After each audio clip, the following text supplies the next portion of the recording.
How to sign up Spotify account on iPhone.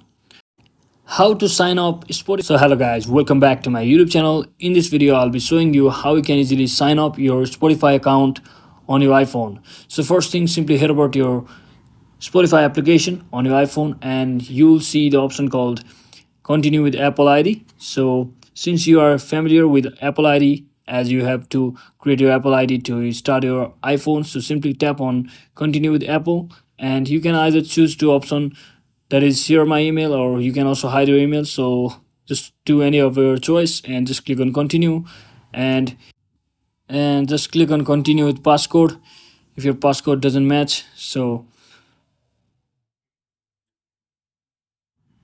once you do that, it will ask you to enter your date of birth, and from over here you just have to select your date of birth.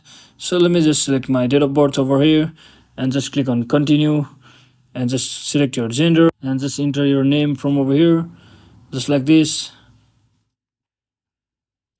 and just click on I agree this, and you just have, so just click on create account from over here, and for now just click on continue, login, and continue with Apple.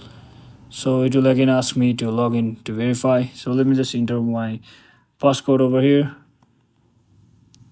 So just like that, you have successfully created your Spotify account on your iPhone using iCloud account. So hope this video was helpful guys. If it was, don't forget to like and subscribe to the channel. See you on the next one.